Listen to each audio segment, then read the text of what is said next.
for coming, and thanks for having me. This is my third year at Tech Days, and it's always great to come back to Belgium. I love the venues they get here. It's really nice to kind of present in this kind of theater format. So I hope you're enjoying yourselves, and I hope you're having a nice Valentine's Day. Kind of weird to be at a technical conference on a Valentine's Day, but I'm doing what I love, which is talking about application lifecycle management in Visual Studio 11. Just in case she watches the recording, I love my girlfriend too. She's back in Seattle right now. She's actually getting ready to present to Bill and Melinda Gates today, which is kind of a stressful thing to do on a Valentine's Day, but hey, whatever. So this is all about the new capabilities around application lifecycle management that are coming in Visual Studio 11. So I've got a lot to show you. We're not going to spend a lot of time on kind of existing functionality, but I promise you, even if you're not using our ALM tooling today, I think you'll still see a lot of stuff in here that you can look forward to picking up right away. Show of hands, how many people are using Team Foundation Server today? Oh, fantastic. I love you guys. Awesome. If you're not, let's talk after this, but certainly let's give you some things to think about here. So if you're interested after this session, I always present this slide first because I tend to forget it if I don't. All of my demos, my virtual machine, hands-on labs, everything is available on my blog, which is blogs.msdn.com/BrianKEL. And then this is just a quick, short hyperlink to take you straight to the Visual Studio 11 virtual machine and hands-on labs. So everything I'm showing you here is based on the developer preview that we released back in September. I was really hoping I'd be able to do this session on the beta, which is coming up really soon, but unfortunately I didn't get the clearance for that. So this is probably the last week I'll be showing you the developer preview. I do have a small portion of the beta that I'm going to show you if you guys promise not to get me in trouble. But we are looking forward to releasing the beta very, very soon. We have not yet released a date for the beta, but you probably saw that Windows 8 is coming out on February 28th, the beta for Windows 8. So I'll let you kind of connect the dots and draw your own conclusions about when Visual Studio is coming.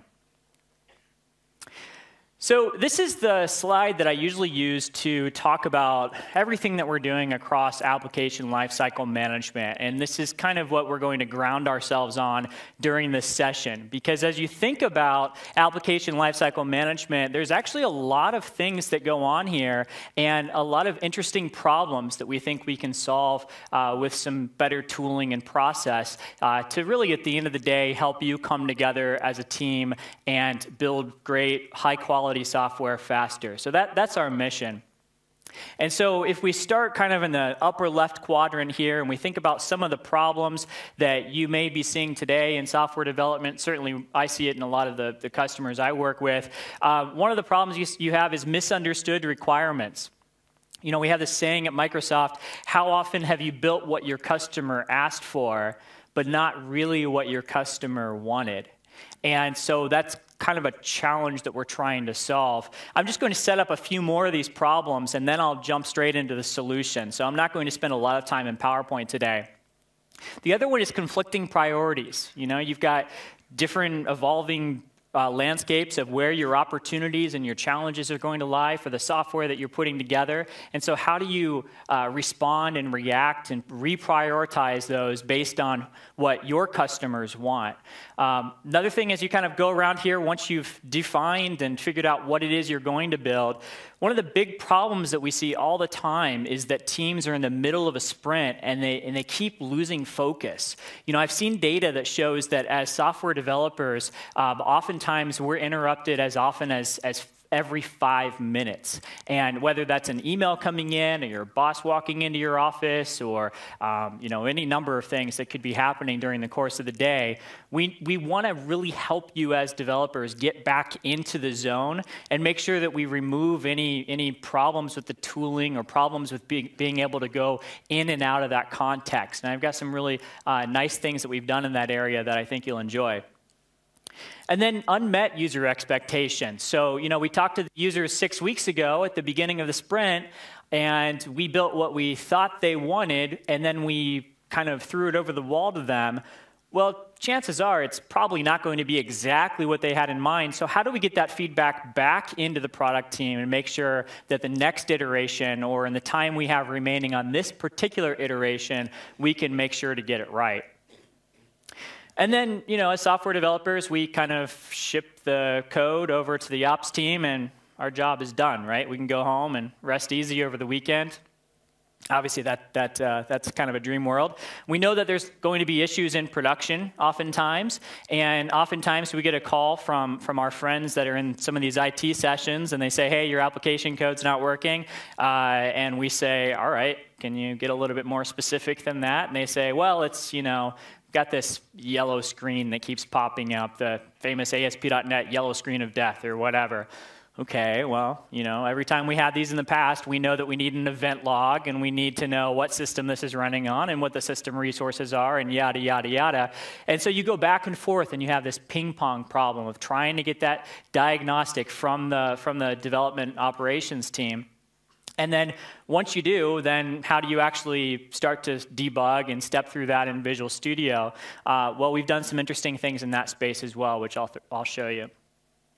So that's a set of problems. I'm sure everyone in this room can relate to at least a couple of these. What are we going to do about this? Well, the first thing I'm going to talk about is the definition stage. And so one of the things that we've done is we've introduced a new tool within the Visual Studio 11 family that is based on PowerPoint that allows you to work with storyboards. And I'm going to show you that momentarily. And then during the storyboarding process, that's a really great time to get crystal clear about what it is that your users expect your code to do.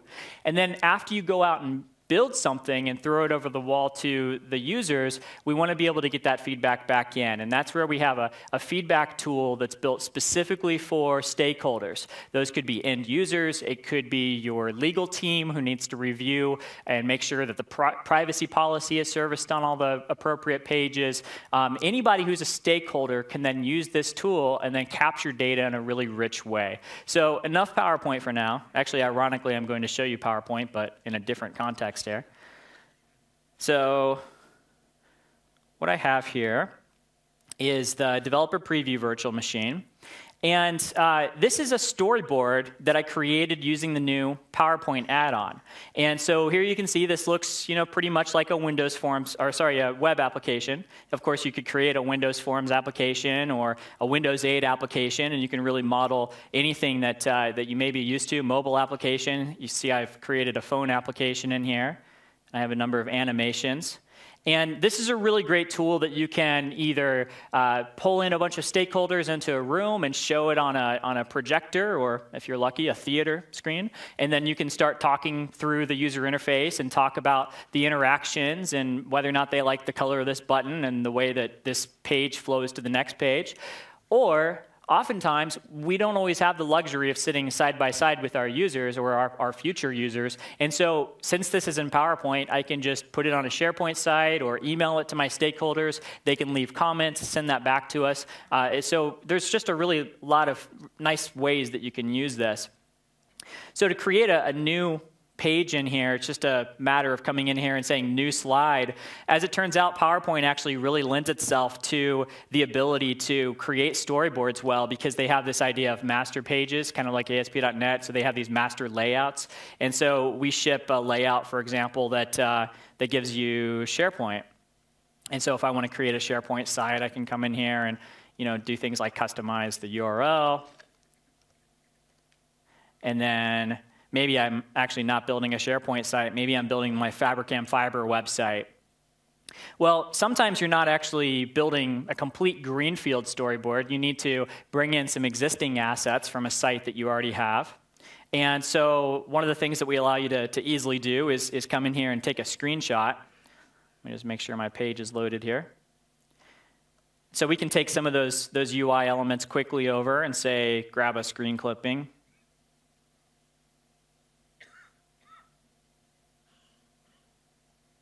And drop that into place. And then over here on the right-hand side, we've got a ton of shapes. So we have, a button that we can grab,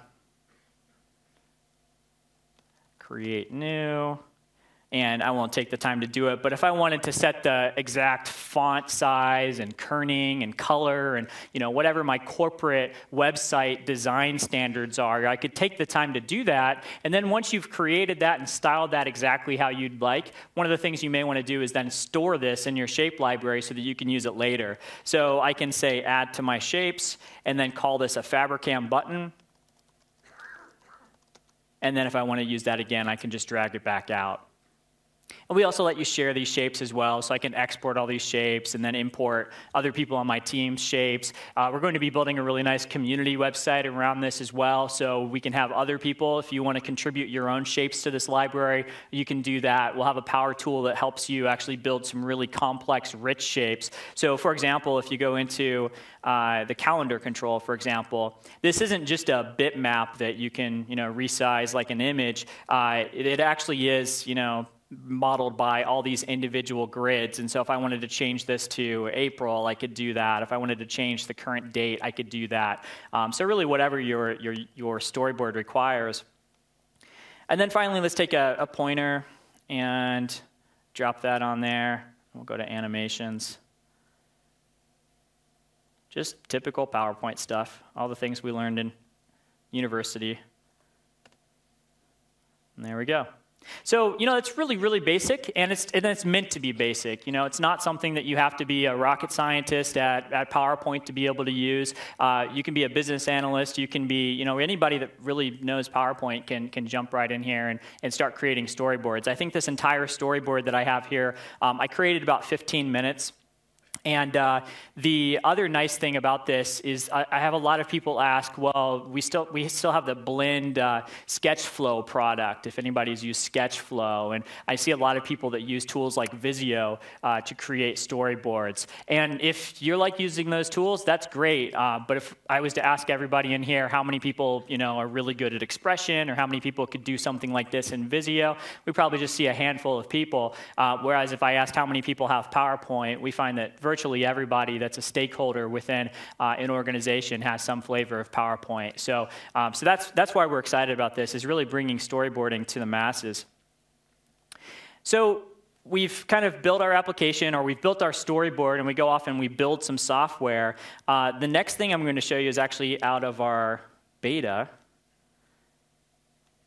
And this is what the beta dashboards look like when you get the beta very soon here. And so as a business analyst or as a product owner, the next thing I may want to do is say, let me get some feedback from some of my stakeholders about the application we just delivered. And so what you can do is say request feedback. And then here I can type the name of a person that I want to get feedback from. And I can say, is this a web application, or how do you install this application? If it's not a web app, we'll just keep it simple. So Fabricam.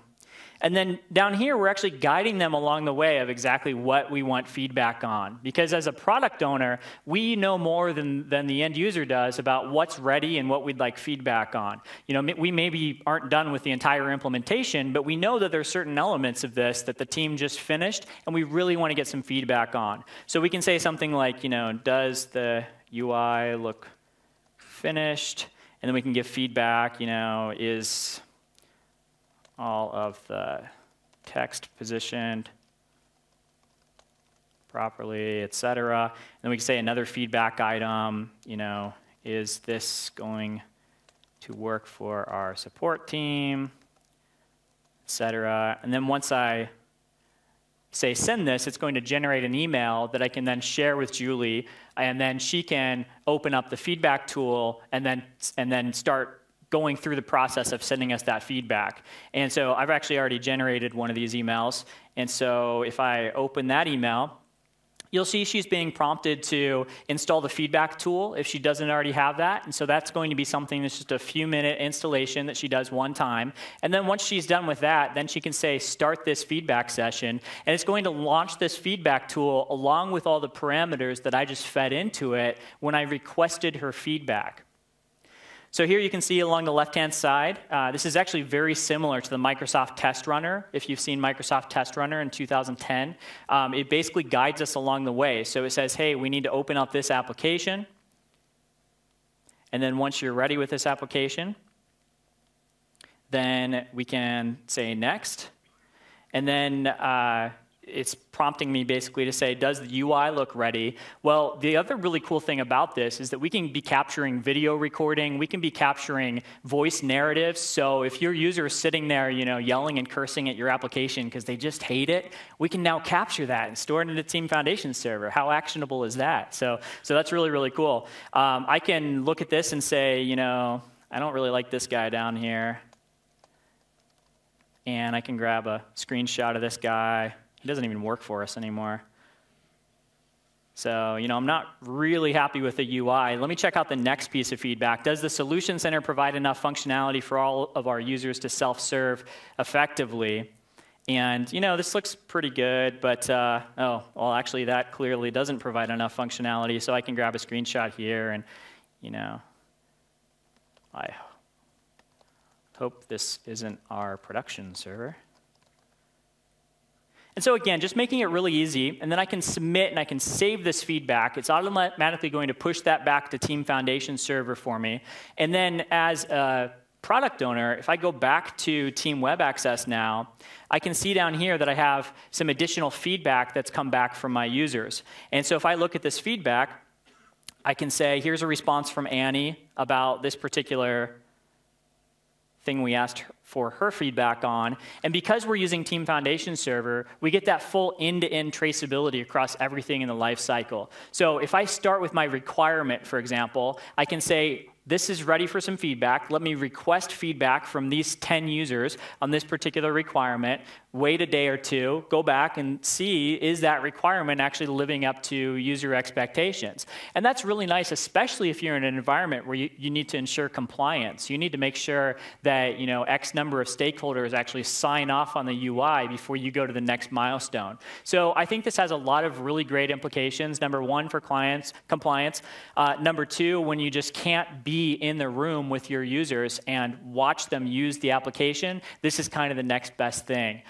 The other really cool thing that I've noticed back at Microsoft is we've been using tools like this that capture video recordings, and sometimes you can file bugs this way that you just can't describe any other way. So this tester, this is a true story, this tester was working with Visual Studio, and this is an early build of Visual Studio 11, and he grabs one of the windows.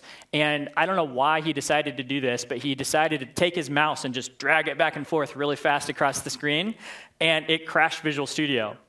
So how do you say that in a bug? How do you say, yeah, if I drag it 6 times per minute back and forth? Well, with a video, you can actually capture that, and then the developer who owns that can look at that and say, yeah, sure enough, that's, drag it really fast, and it actually breaks it. So it's just that kind of picture is worth 1,000 words kind of thing, where if we start modeling things with storyboards, we like to say that a storyboard is worth 1,000-page spec. And then once again, as you're starting to give feedback, kind of that feedback, that rich feedback you log can be worth, its weight in gold in terms of really trying to understand exactly how the user was using your software when they encountered a bug or when they found something that they didn't like. Okay? So that's the beta, our little secret. Don't tell anyone. So that's kind of the definition phase, and there's a lot of stuff that we've had in Team Foundation Server for a while. I mentioned the ability to capture all of your user stories and your requirements and kind of enable that end-to-end traceability. So a lot of those things are in the product today. These are some of the additional things we're doing both in the requirements management and in the feedback collection space to make your lives a little easier here. So then moving right along to the next quadrant here, probably most people in this room. How many people are software developers, write code most of the day? Okay, I imagine some of the rest of you are, just out of curiosity, how many are business analysts, kind of define or product owner role? Okay, a few of you. How many are testers? Testers? Okay, if you know any testers, tell them to come to my session tomorrow. We'll be talking about software testing. Actually, tomorrow's session is focused on software testing from both the manual and the test automation side. So I think there's something there for everyone. I'll be focusing on not only manual testing, but also what's new for coded UI tests, what's new for lab management. I'll show you how much easier it is to quickly set up a lab management rig without requiring SCVMM or Hyper-V or anything special along those lines. But as software developers, I mentioned that we're often getting interrupted frequently, and so what can we do to help manage those tasks, to help you really iteratively plan those projects and manage your capacity and avoid those interruptions, or at least handle those interruptions gracefully when they do happen. And then there's a whole bunch of other things we've done to make your lives as developers better that don't squarely fit within application lifecycle management per se, but I think you're going to really enjoy them. So let me jump right back into the developer preview here.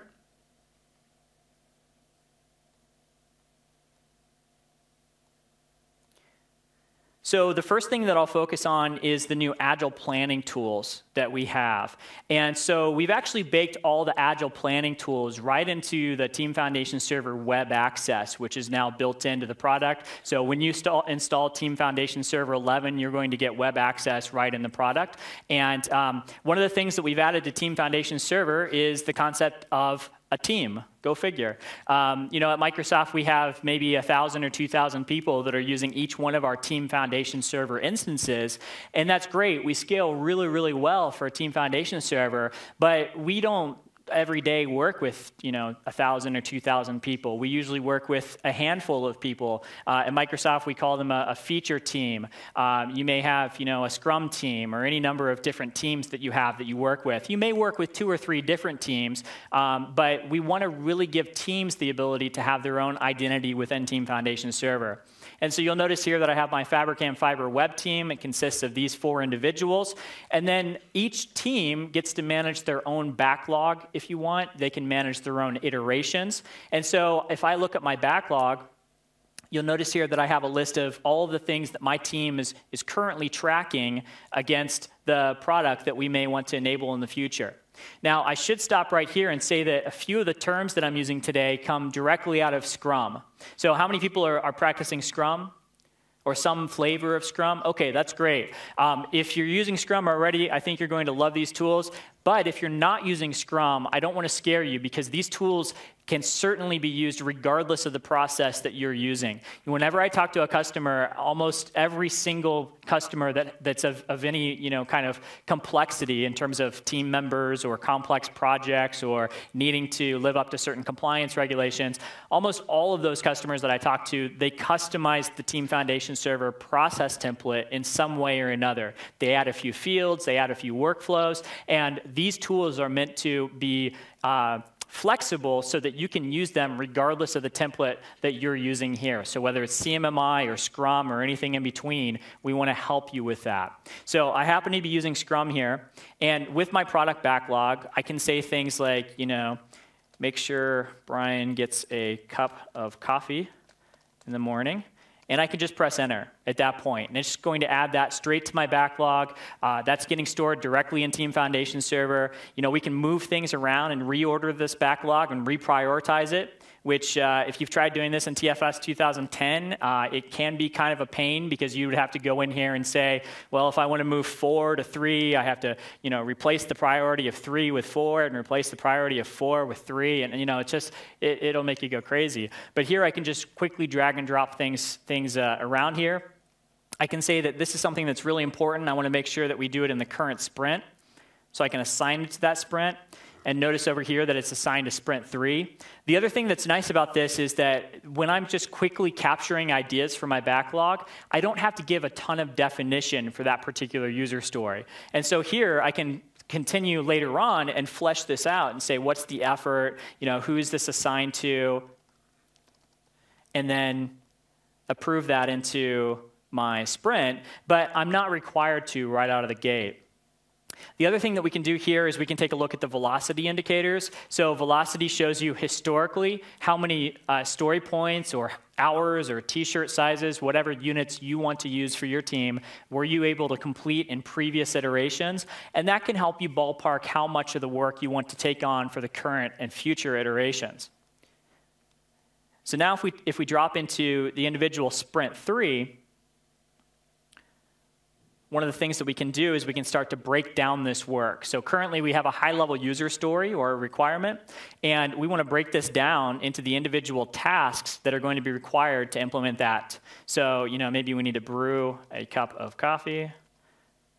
We'll assign that to Annie. and then,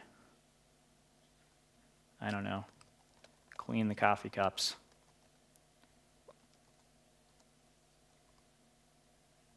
And so there I've taken that work and I've quickly broken it down into the implementation details. And notice what happened right away is my team is now red. So I'm over capacity for Cameron and Annie. And this happens all the time, right? You know, you get some additional requirements, or you are looking at an additional requirement and you find that there's additional work that maybe you didn't realize when you first started fleshing this out. And now you need to go install, you know, a new database or something like that in order to make this particular requirement implemented. And so as you're going through that, maybe in your daily stand-up meetings or whenever you get together as a team, you can always come to this page and make adjustments to make sure that you're in line with the expectations to hit what you're expected to deliver at the end of that milestone. And so one of the ways I may mitigate this is I could say, okay, here's some work that hasn't yet been started. And so I can just drag and drop that to some future sprint, and then this updates right away. The other nice thing about this is I see my burn down chart up here, and the burn down chart is updated in real time as well. So if you use Team Foundation Server today, you know we have a lot of really great reports that ship with TFS, and we're going to continue to ship those reports with TFS 11. But you also know that those reports are not quite real time. You have to wait for SQL Server reporting services to update in the background. Well, this is real time. So anytime you make a change, it's going to be instantly reflected in the velocity and the burn down charts. And finally, once we've decided, okay, we're happy with this plan, we can all go back to our desks and we can start working on something, then you can switch over to a task board. And a task board is probably not unlike what you may have in your existing rooms today, where you have a whiteboard and you have Post-it notes that you move from left to right as you finish work. Well, this is the electronic version of this, which of course makes it really easy for you to work with extended teams. And so as I start to take work and drag and drop this over, we can start to close out user stories that are finished. I can come in here and say I've actually earned 3 hours against this. And as I'm making those adjustments, again, the burn down is updating in real time, and that looks pretty good. So I'm happy that we're going to hit our requirements by the end of this milestone. There's some other nice things in here too, like I can say, just show me all of my work. And that's nice when you get together with your team and say, here's what I'm working on right now, here's what I finished yesterday, here's my impediments. Or the other nice thing that you can do here is switch to a team members view. And so here across the left-hand side, I have all of my different team members, and then I can see at a glance who's working on what. So, maybe Cameron, I know he's going to be out of the office tomorrow, so I'm going to take some of his work, and actually that works in the beta, but right now it doesn't work in the developer preview. I could drag and drop that onto myself, and that would change the requirement, okay? So that's enough agile planning. Let's actually get into Visual Studio and do something a little bit more interesting. So here, I'm kind of in the middle of editing a bunch of files. I've set a few breakpoints. If I had multiple monitors, then maybe I have some tool windows across multiple monitors. And my manager comes in and says, I need you to stop everything and work on this bug or whatever, right? That happens to us all the time, right? And so one of the things that we can do now is if I go to Team Explorer, we've completely reimagined Team Explorer to kind of steal from the Windows team. And I now have this concept of my work. And under my work, you see a few options. Number one, I get to see at a glance all of the work items that are currently assigned to me for this given iteration. The other thing that I can do is I can come in here and say suspend. And when I suspend, got interrupted for bug fix again. When I suspend, it's going to take all of my edits, it's going to back those up onto Team Foundation Server, and it's also going to make note of all of my breakpoints, all of my open tabs, all of my windows across multiple monitors in my office. And then when I'm ready to come back to this, all I need to do is say resume, and it's automatically going to rehydrate all of that. And so if I just kind of close out of here, and I go along, I do something else, then I come back to my work, and if I see that I have some work that's suspended, I can say, go ahead and resume this work, and then it's going to take those changes and push them right back on my workspace. Okay? Right back to where you're at. Another thing that those of you that use TFS already will appreciate is that we can now search for work items right within Visual Studio. And so we can say, I know that there's this bug, something having to do with Canadian addresses, so I can search for that. And so here's a bug that I know that Julia is not going to be able to work on because she's enjoying her Valentine's Day. And so we'll go ahead and assign that to myself.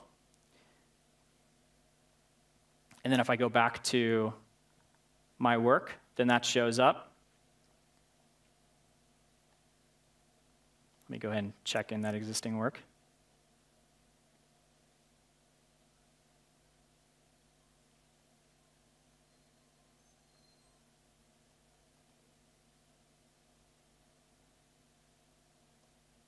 There we go. There's the bug. So I can say, I want to work on this, so we'll add this to in progress, and then we can start working on whatever it is that, that this bug has to do. So with this particular bug, I know it's something to do with zip codes and postal codes and Canadian addresses. So if we open up this models file in here, we have an address, and I love it when my bugs are actually already fixed if I just uncomment something. So that's really nice. And this is kind of a complicated regular expression. I would really like to have someone else on my team take a look at these changes. And now what we've done is we've built code review right into Visual Studio and Team Foundation Server. And so what I can do is say request review, and I want Cameron to take a look at this. And I can say, can you make sure this zip code regex looks right? And I can say submit request. It's going to then save my changes and back those up as a change or as a shelf set on Team Foundation Server that Cameron now has access to. And now when Cameron drops into his Visual Studio and he takes a look at his work, then he'll notice that he has this code review request. And this is really nice because I've seen other code review requests that just maybe shoot an email or send a toast, and you can enable all those things if you want to, but maybe I don't want to be interrupted all the time every time Brian needs to have me look at his code. And so here, when it's just part of my work, then that can become the single dashboard that he goes to when he's finished with one set of contexts and he's ready for another. So here I can open up this code or open up this code review, and I can accept this. I can take a look at this particular file, and one of the things we've done is we've finally improved the diffing tool that's built into Visual Studio 11, and so now I can do something like, say, side by side, and it's really easy for me to see the differences between the two of these.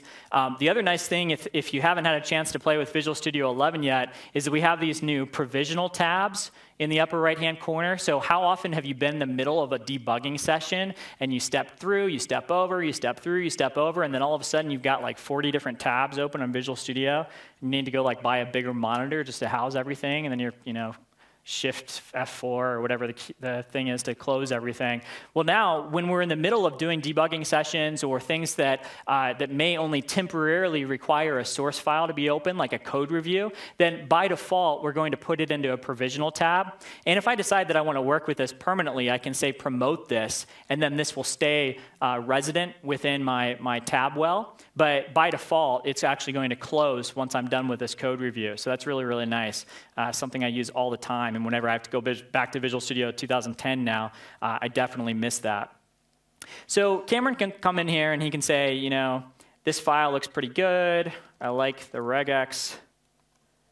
But maybe he says, zip code, that's kind of a US only thing. So we should use postal code, something like that. And so he can say finish, and then he's back to working on whatever he was working on. So now, as Brian, I then switch over. Remember, I could enable alerts if I wanted to, but I don't really want to be interrupted all the time. So the next time I go back to look at my work, then I notice that I have this code review that came back from Cameron, and I can take a look at his comments and he says, I like the regex. We should use postal code. Well, that's cool. We'll queue that up for a future bug, and then we can go into pending changes and go ahead and check that in. Okay.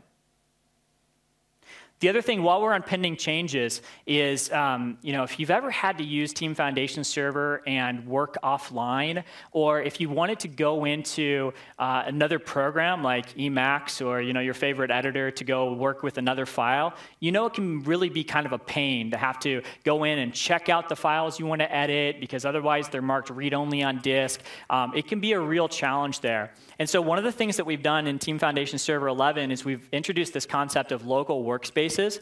And with local workspaces, one of the really nice things I can do is just come in here and just start working on the file system if I want to. So I can come in here and create a new text document. I can edit something with Notepad if I want to, and make a quick change, something like that. And then what's happening in the background is that Visual Studio is actually keeping track of all those changes. And so here you can see that we've made a change to this alert.cs file. We've actually detected a change over here because there's a new file that showed up. By default, we actually don't include those new files into version control or into your pending changes because we want to avoid a scenario where you accidentally get a file on disk, like those thumbs.db files that sometimes show up in Windows. And so we make that an explicit operation. But if I come in here and say, yes, actually, I did want this new text document, I can go ahead and promote that. That's now included as part of my pending changes. And then I can go ahead and check in. So that's really, really nice. This is also supported with Team Explorer Everywhere as well. So one of the things that I'm hearing more and more from people is that maybe they're using a tool like Xcode to do iOS development, and Xcode only supports Subversion and Git out of the box. We would love to build a provider that plugs right into Xcode, but unfortunately Apple doesn't open up those extensibility models for us. So one of the things you can do now is you can use a tool like Xcode, you can make all your changes on disk, and then occasionally you can pop over to Team Explorer Everywhere, which is our TFS client built into Eclipse. And then from there, you can say, OK, here's all the changes I just made in the last 10 minutes. Let me go ahead and check those in. So really, we are truly being able to address any development environment now, regardless of whether or not they have built-in integration for TFS. The other thing I want to show you is what we've done in unit testing. So I sometimes ask how many people are writing unit tests, and I don't want to embarrass anybody. I don't write as many unit tests as I should, unfortunately. But one of the things that we did find when we talked to people that are using unit tests is, you may talk to a team of developers, and some of them like using NUnit, some of them like using XUnit, some of them like using the native MS test capabilities we shipped in Visual Studio 2005 and ever since then. And that's great. We want to allow people to use their own sets of unit tests, but Visual Studio doesn't really have native integration for NUnit and XUnit.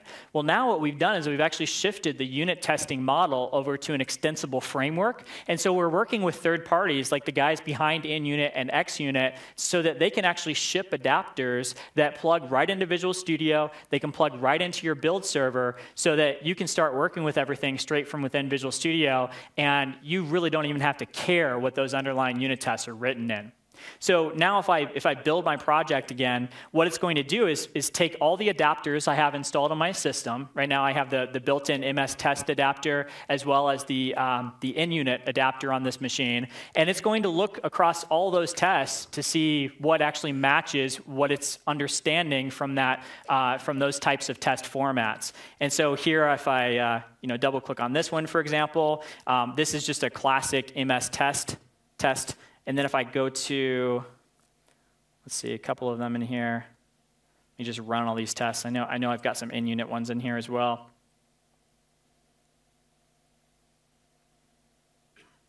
I think this one that fails. Yeah, this is an NUnit test.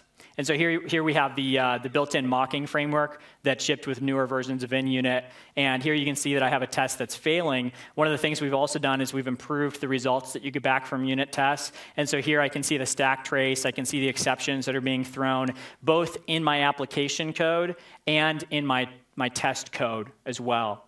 So we'll have support for XUnit, NUnit from our partners. We have MS test support. For any of you that are C++ developers, we now allow you to write unit tests for your C++ code. You can write those unit tests in C++, in managed C++. You can write tests in C# that then call into C++. So all of those are really going to be available. And I've also seen some people start to extend and build their own testing frameworks as well. So if you have your own testing framework that you like, it's actually fairly simple to build your own adapter and make that available and ship it out to the community. So I'm betting that within a few months of Visual Studio 11 being released, we're going to see dozens of these start to show up. The other thing that is kind of some rocket science work that we have coming out of Microsoft Research is known as code clone. And code clone is really cool. Let me go ahead and run code clone across my solution. What this is going to do is it's going to look across my entire solution for any code that is semantically similar.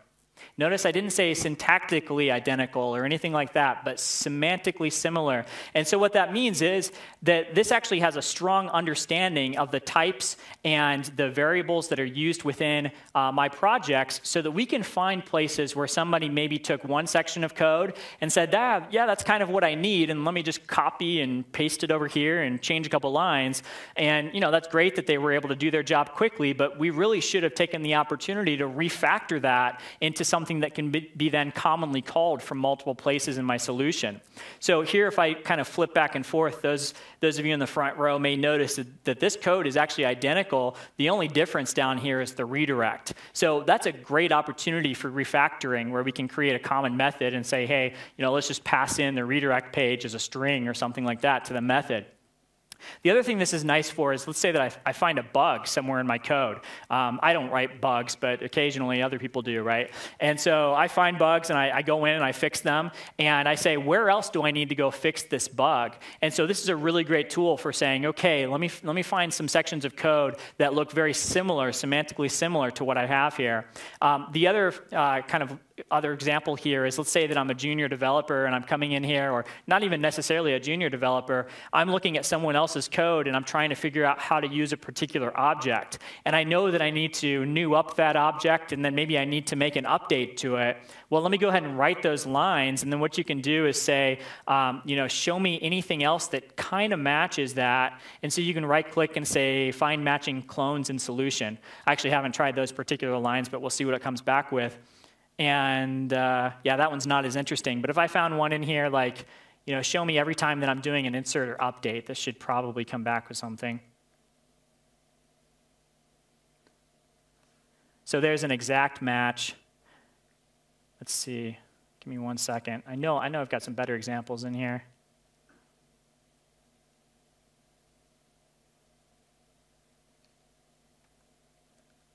Well, I don't want to debug this on the fly. It's been a while since I've searched this particular solution for code clones. But the idea is that by default, when you say analyze search for code clones, it's looking for rather large blocks of code. We don't want to tell you, hey, you newed up a string over here, and you newed up a string over here, and that's probably a clone. That wouldn't be very interesting. That's very noisy. However, you can say these 3 lines of code are very interesting to me. I just found a bug in there or something like that. And you can just highlight and say right-click, find clones, and then we'll look across your entire solution for that level of granularity.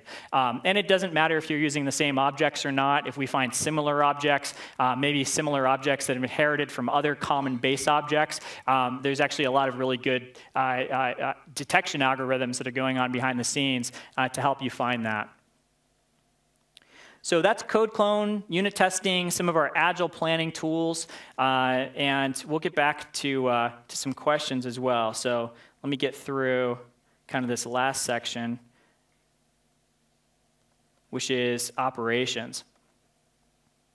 So I mentioned earlier the problem of, you take your code and you throw it over to the operations team, and they find some sort of issue, and you're going back and forth, and we can kind of make fun of that whole situation, but it really is a problem that people waste a lot of time on, and all that time wasted is time that you still have an issue that's running on your production server, and it can become very difficult to actually diagnose what's going on.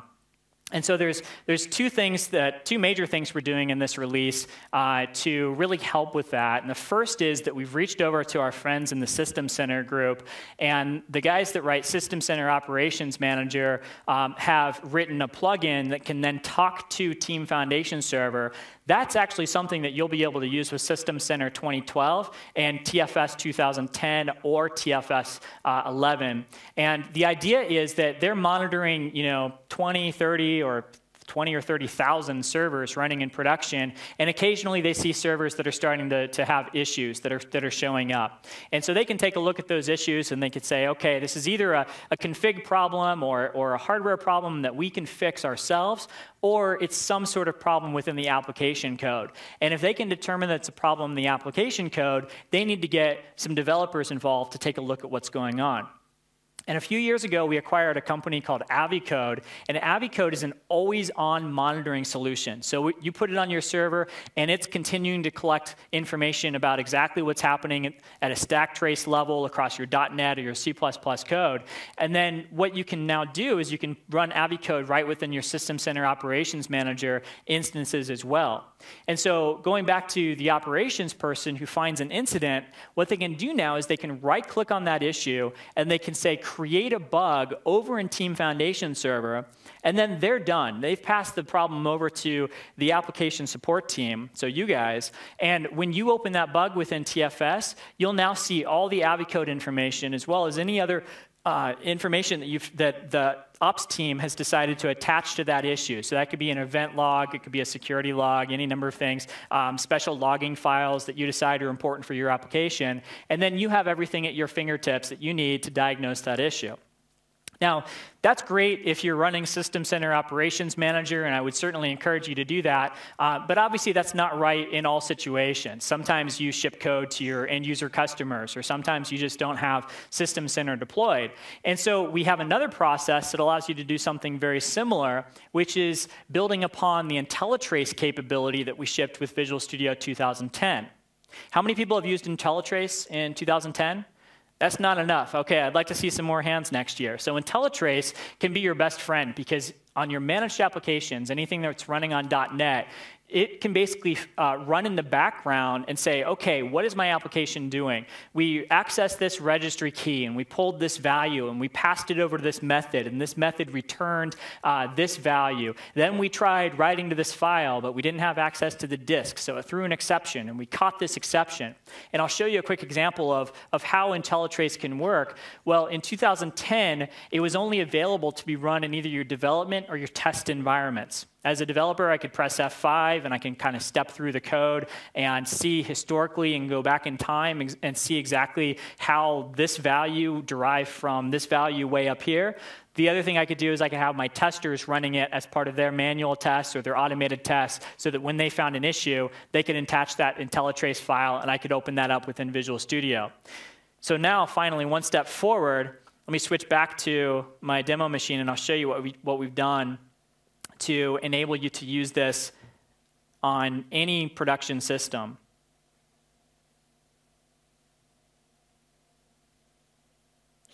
So what we've done is we've actually created a PowerShell set of commands that are based on IntelliTrace. And so you can imagine that this will ship as just a cab file that you can then expand. You can download it from Microsoft.com.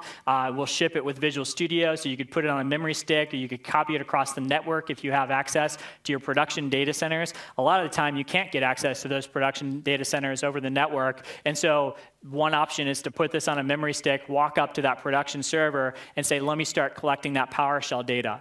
Well, a few minutes ago, we actually saw that my production system is having some server outages, some exceptions that are throwing when we take a look at particular customer records. And so this is something that I would like to diagnose and try to understand from an IntelliTrace perspective so that we can fix this issue. And so if I drop back into PowerShell here, then I could say import module, and then I just need to point it to the PowerShell DLL. And so if you haven't used PowerShell before, this is not rocket science. There's just a few commands you need to run. And so now what I'm saying is show me all the commands that have something to do with IntelliTrace. And so here you can see I have a few commands. One is I can start collecting IntelliTrace information, and then once I'm done with that, I have a couple of options. I can either checkpoint that data, or I can stop the entire collection of the data. And so there's an important thing to point out here. IntelliTrace is, how's Spinal Tap say? It really goes up to 11. It's a very intensive collection operation that captures everything that's running in your code, that's running in the core .NET Framework code, accesses to the registry, to the file system, any exceptions that are thrown and caught, and you can quickly gather a lot of data. It is not an always-on monitoring solution. In the future, that's where we'd like to take it, but right now the idea is I found an issue that's running in production, and now what I want to do is turn on that data capture so that I can grab the information that I think I need and get that over to the development team as quickly as possible. So I'm going to say start IntelliTrace collection. I'm going to pass in the name of my app pool. I'm going to give it the location of where I want to store that IntelliTrace information. And then finally, I'm going to pass in what's called a collection plan. Collection plan basically says how much data do I want to collect, verbose, basic, which modules am I interested in monitoring. And then when I do that, what it does is it actually recycles that app pool, so that's something to be aware of, but it's recycling that app pool, and then it's going to actually rewrite all the MSIL for this .NET application so that we can automatically capture all that information as your application is executing. So now if I rebuild this application, it's going to JIT it, it's going to rewrite that MSIL, and then we go in there, and that's how we capture all the information that says exactly what your application is doing.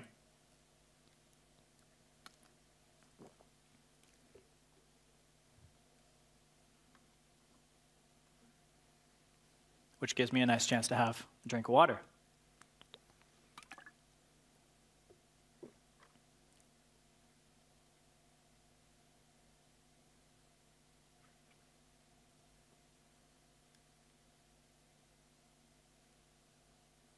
Okay, there we go. Usually it's a little faster than that.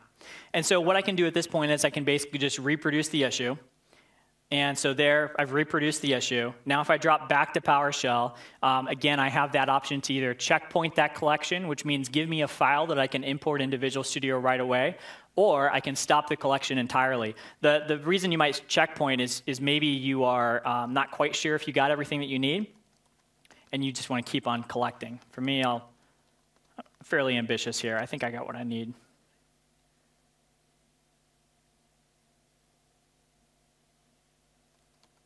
So now that's stopping the collection. And if I go back to that log file location, so I'm collecting the file. Just wait for it to be done here. It's done. And then when I open this, this is going to open up in Visual Studio Ultimate. One thing to keep in mind here is that you're probably going to be building an application, and then you take a drop and you ship it over to operations, and then you're going to keep building the next version of that application. And so when you do that, it's really important to make sure that when you're building your software using a system like Team Build that's part of Team Foundation Server, you need to make sure that you archive your symbols. And the symbols are going to be required for you to be able to identify the drop of code that's running in that production environment, and then match up the hashtags back to the version of code that was running in production that you can get right out of Team Foundation Server. So we handle all that magic for you behind the scenes. You just have to make sure that you enable in the Team Build definition, say that you archive the symbols so that those get stored. And so here you can see all the individual threads that were running as part of that application. If I scroll down here, you can see that for those of you that have used IntelliTrace in the past, this is new. We actually take all of your web requests now, and we can tell you which web request took the longest. We can see exactly which pages took the longest to render. If I keep scrolling down, I can see a list of all of my threads, all of my exception data. And so I can say, there's a null reference exception. Let's start there. So we can say start debugging.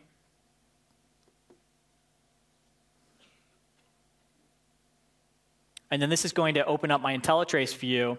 And over on the right-hand side, this is a list of everything that happened sequentially within my application. So the newest events are at the very bottom, but I can scroll all the way back up to probably the start of this application and see exactly what was happening on this particular application pool. So any of my .NET code that was within scope here is going to be executed and captured and logged. And so here you can see where all my individual files are being requested.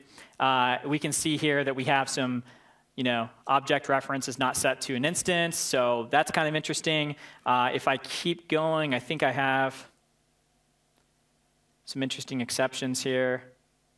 Sometimes people look at IntelliTrace information and they see that there's a bunch of exceptions that are firing in their code or within the low-level frameworks that they didn't even know about. So the application may be behaving just fine, but it's telling you that it doesn't have permissions to write some audit information out to a file somewhere. And maybe that's important because you work at a bank and you need to be able to audit things.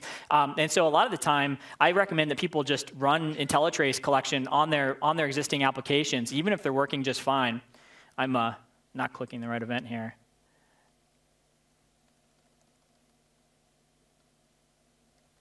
Even if they're working just fine, because oftentimes they can find things that they didn't know were problems. And that's the event that I'm looking for here.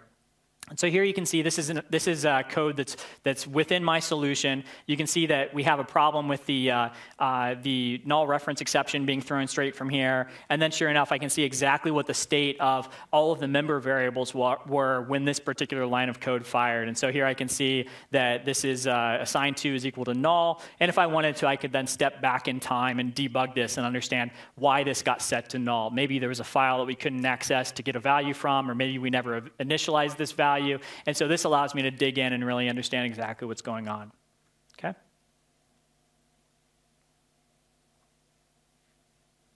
The one last thing I want to talk about here is the Team Foundation service. Is anybody using the hosted Team Foundation service yet? So we've started porting Team Foundation Server over on top of the Windows Azure platform. And this is a really nice thing for folks that don't necessarily want to maintain a full Team Foundation Server that's running within, under your desk or somewhere within your corporate environment. And the service is actually up and running today. We have several thousand customers that are actually using it in production for real projects, some very big companies that I've been working with for the better part of about a year now who are using the service. So that's something that's supported. If you wanted to use it, you can go to tfspreview.com, and it asks you for a sign-up code, but you don't need that sign-up code. You can say, add me to the waiting list. We process those about once a week, so you can just put your email address in there, and we'll send you back a code that you can use to sign up for the service right away. And so once you've signed up for the service, then you now have a Team Foundation Server project collection that's running in the cloud. You can start your projects. You can connect to that from either the Visual Studio 11 developer preview or beta, or you can connect to it from Visual Studio 2010. In the future, we'll have support for 2005 and 2008 as well, so if you're using those clients, they're not currently supported, but they're coming soon. And then you get all of the work item capabilities that you're used to today within the product. There are a few differences between the Team Foundation service and Team Foundation Server running on premises. And those are mainly due to the level of support that exists in the Azure platform today. So for example, Azure doesn't have SQL Server reporting services yet. It's something that we expect is coming. And once that's available, then we'll be able to extend the Team Foundation service to take advantage of the reporting infrastructure. We also have a kind of a different build solution right now. Currently, what you do is you set up a build server running on premises, and then you can use that to connect to TFS in the cloud. But certainly, it's on our backlog to, in the future, enable some sort of hosted build service so that you could say, I need 30 different build servers. Let me just scale that up, pay for what I need, and then once I'm done with maybe my crazy check-in weekend prior to a release, then you can scale that back down. So we think that this has a lot of potential. In the future, we can even do things like test lab management. Certainly not in this release, but those are the types of things that we'd like to enable in the future. But today, you can get all the agile planning tools that I showed you today. You can get test case management set up, and you can really just go party on Team Foundation Service for free until we release the final version, and then we'll give you some period of time to decide if you want to migrate your data either to an on-premises server or another solution, or start paying for the service. Okay? So with that, I think we're just about at time. We have a few minutes for questions, if anybody has any questions. If I don't see you, please shout out. It's kind of hard to see in here with the lights. Yeah, thank you.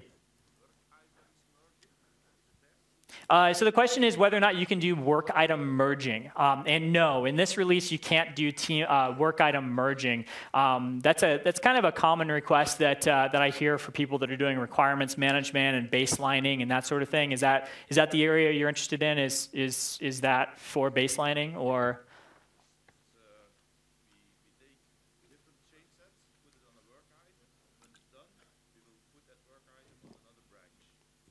Okay.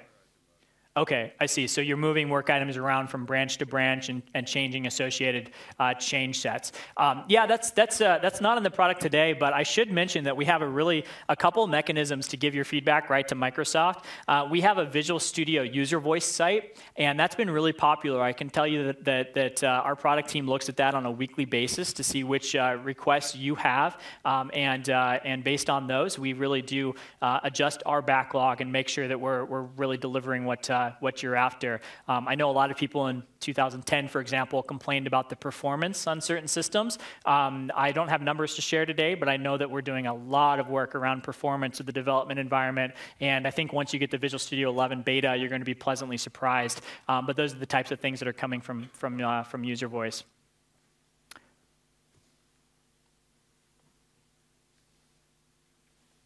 Okay. I don't see any other questions. You guys are pretty quiet here. All right. Well, thank you for coming. And again, I have a software testing talk that is going to take place tomorrow. So I look forward to seeing some of you back here. And thanks, and I hope to come back next year.